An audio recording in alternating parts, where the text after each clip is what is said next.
मेरे प्यारे दोस्त डॉक्टर जसवीर सिंह दोसांझ, आज मैं तेरा स्वयं सिर्फ तेरे से बात करना जा रहा हूं। इस जीवन में ये जो मनुष्य है, जैसे कि पिछले एपिसोड में बोला था कि ये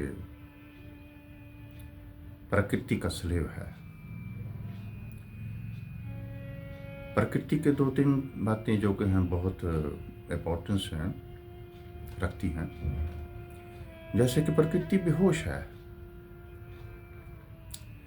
दूसरा, प्रकृति का बहुत इंपॉर्टेंट करैक्टर है कि प्रकृति अपने 8 के 8 एलिमेंट के साथ जो इस मनुष्य शरीर को बनाती है, उसमें एक बहुत ही लाजवाब शक्ति है हिप्नोटिज्म की।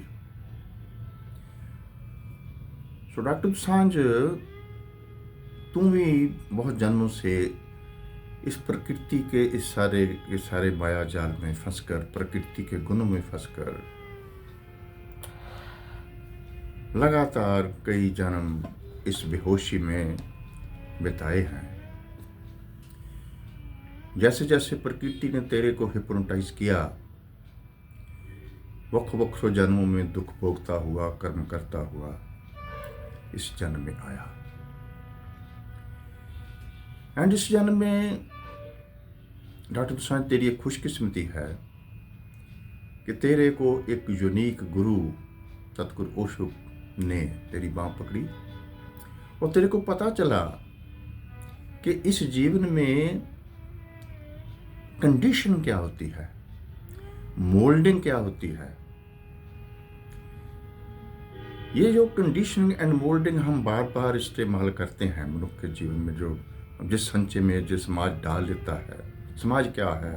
पॉलिटिकल सुपर स्ट्रक्चर, जो सोशल स्ट्रक्चर, जो भी ऑर्गेनाइजेशंस हैं, वे सारे का सारा जो समाज का अस्तित्व का जो खेल तमाशा है, ये प्रकृति के तत्वों का है एंड प्रकृति के गुणों का है।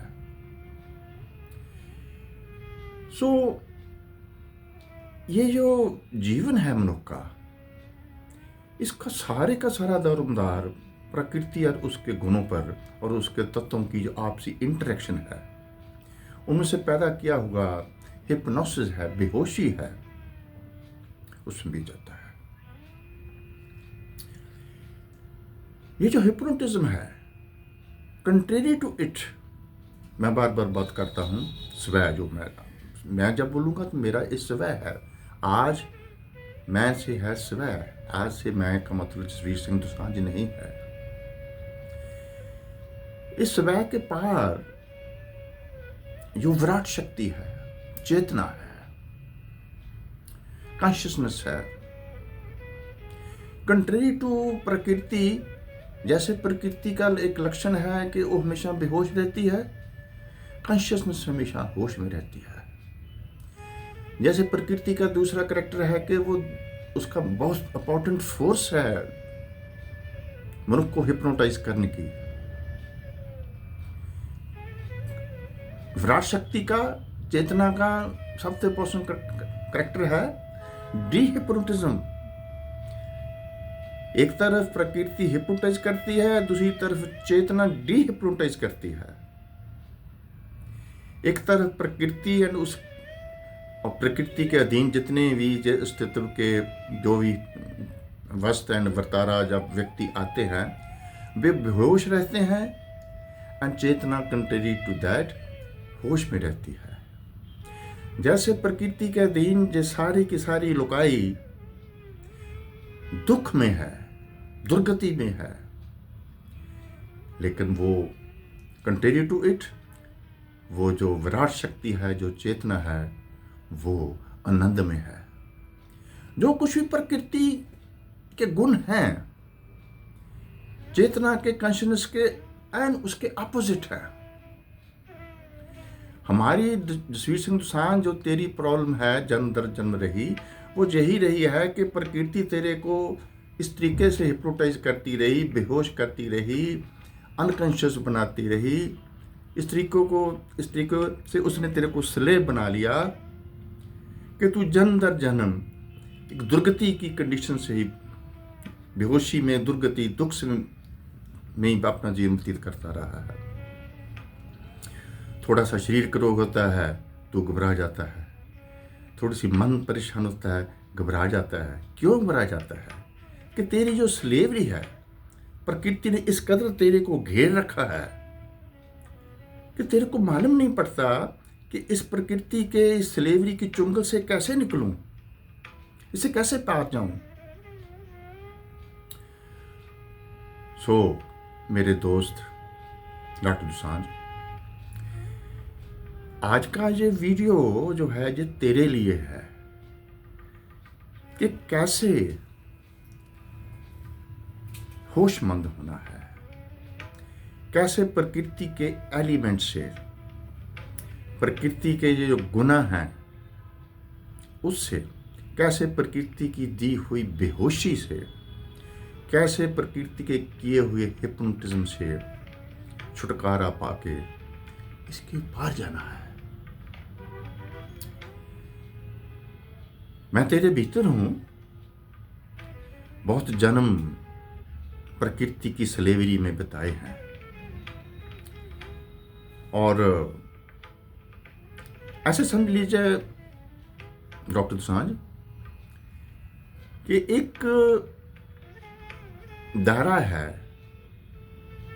तेरी होंद का, उसके इर्द गिर्द दायरा है प्रकृति की प्रेजेंस का। प्रकृति के देवलोक भी हैं, दानव लोक भी हैं, नेगेटिव लोक भी हैं, पॉजिटिव देवता भी सारे हैं, ब्रह्मा विष्णु महेश भी हैं, आदि शक्ति भी है, महादेव भी है। वो सारे के सारा उनका जो भी दौड़ पजाई है, जो चमेला हम देख रहे हैं इस संसार में, ये सभी इस प्रकृति का है। डॉक्टर दोसांझ, इस चीज को समझ कि प्रकृति ने तेरे को, और प्रकृति के एलिमेंट ने, जो पिछली बार मैंने मेंशन किए थे 8 एलिमेंट्स, 5 तो महाभूत हैं एंड मन बुद्धि अहंकार हैं, वे 8 एलिमेंट्स कैसे इस प्राणी को तेरे को डॉक्टर दोसांझ इन्होंने अपने अधीन गुलाम बनाया हुआ है। तो एक सर्कल तेरा है, उसके ऊपर सर्कल प्रकृति का है, उसके ऊपर सर्कल है विराट शक्ति का। ये जो प्रकृति है, ये डॉक्टर दोसांझ तेरी ट्रेजेडी है कि तुम इस प्रकृति से हर चीज निकालनी चाहता है, लेकिन जब तक कि प्रकृति इसके पार नहीं जाएगा, क्योंकि ये प्रकृति भी जो है, ये भी तो उस विराट शक्ति की शक्ति से ही चल रही है ना। ये जो प्रकृति का टोटल दारोमदार है, इसके एलिमेंट्स का, इसके गुणों का, रब स्तंभ सत्य का जो आपसी इंटरेक्शन है, जिसके कारण ये सारी की सारी सृष्टि की रचना होती है, वो शक्ति कहाँ से लेती है? टोटल प्रकृति का जो सर्कल है, जो दायरा है, वो उसके बाहर एक और दायरा है विराट चेतन का, जो सब जगह है। कोई ऐसी जगह है ही नहीं यहाँ पे वो विराट शक्ति या कॉन्शियसनेस या चेतना नहीं है। एंड प्रकृति का जो हिप्नोटिज्म है, वो ही खतरनाक चीज ऐसी बन जाती है कि हमारे जीवन में सबसे जो बड़ी प्रॉब्लम है, वो हमारी दुख एंड दुर्गति है। जितनी मर्जी हम इस प्रकृति को, इसके तत्वों को, इनको हम जो पाठ पूजा करते हैं, इसको भज लें, समझ लें, लेकिन जब तक इसमें वो पार जाने की हमें विधि नहीं मिलेगी, तो हम, मेरे दोस्त, दुख भोगते रहेंगे। डॉक्टर दोसांझ, एक बात तेरे को मैं और बताना चाहता हूं कि उसके पार जाने के लिए 2 बातें हैं, एक बुद्धि है और एक भाव है। हमारी बुद्धि प्रकृति इस कदर मेटामॉर्फोसिस का करती है प्रकृति, कि हम सोचते हैं कि सब कुछ हम इस बुद्धि से निकाल लेंगे, इस इंटेलिजेंस से निकाल लेंगे। क्या नतीजा निकलता है कि प्रकृति जो भी रचना करती है, शब्द की, विचार की, कामना की, प्रकृति में कामना होती है ना, उससे विचार निकलता है, उसमें शब्द निकलता है, उसमें कर्म निकलता है। ये सारे का जो सारा सिलसिला है, ऐसा लगता है कि ये बुद्धि का सिलसिला है। लेकिन एट द साथ जो समझने वाली चीज है वो है भाव। बुद्धि एंड भाव का संतुलन। बुद्धि बेकार नहीं, लेकिन हम भाव को नहीं जानते। Particularly in this era of modern society, modern developed society, ये जो समाज चल रहा है, इसमें इतनी मटेरियल डेवलपमेंट हुई कि इसमें विचार की बहुत इंपॉर्टेंस हो गई। भाव पता नहीं चलता।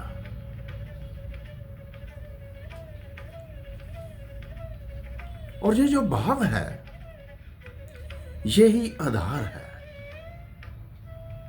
बुद्धि समझ देगी, भाव इमोशनैलिटी देगा, विवेक देगा, फीलिंग देगा, एहसास देगा। धर्म की जो बुनियाद है वो भाव है। यहां भाव नहीं, वहां धर्म नहीं। तू देख सारी जिंदगी, जैसे बाकी की सारी बहुत सारे चिंतक हैं, बहुत सारे धार्मिक व्यक्ति हैं, ग्रंथों के पूजक हैं, ग्रंथों की इतनी उनकी नॉलेज है, बुद्धि इतनी स्मृति उनकी इतनी जबरदस्त है कि वो एक्सप्लेन कर देते हैं कि ये यूनिवर्स क्या है, ये प्राकृतिक एलिमेंट क्या है, फिजिक्स क्या है, केमिस्ट्री क्या है, सब कुछ एक्सप्लेन कर देती है ये बुद्धि। सारी जिंदगी इस विचार में और शब्द में ही बीत जाता है। कभी भी हम उस भाव को समझने की कोशिश ही नहीं करते। भाव एक ऐसी फीलिंग है कि जिसको बताया नहीं जा सकता, लेकिन जब इस भाव के साथ जब बुद्धि मिल जाती है, सो उस प्रकृति के पार जाने का एक रास्ता मिल जाता है। जितने भी हमारे भारत की बुनियाद क्या है कि हम इस विराट शक्ति के पुजारी हैं, हम इस विराट शक्ति को मानते हैं, हम प्रकृति को एक फेज मानते हैं। ये मिला है, इसके पार कैसे जाना है, इससे छुटकारा कैसे पाना है, उसके लिए तमाम जो हमारे टेक्निक्स हैं, बुद्धि के साथ लगे हुए टेक्निक हैं, भाव के साथ जुड़े हुए टेक्निक हैं, जितने तमाम योग, प्राणायाम, मेडिटेशन के टेक्निक हैं, उसमें हम एक ही चीज़ प्राप्त करते हैं कि कैसे हम इतने भावमयी हो जाएं, इतने भावमय भी हो जाएं और इतने समझदार भी हो जाएं कि प्रकृति की इस कंडीशन को, इस मोल्डिंग को, इस बेहोशी को, इस हिप्नोटिज्म को समझें और समझ के इसके पार हो जाएं। उसमें जो दोनों चीज चलेगी। अब हमारे यहाँ भारत में वो कहने को तो हम बोलते हैं कि प्रेम भक्ति, प्रेम भक्ति, प्रेम भक्ति, भाव नहीं है। भजन करते चलो,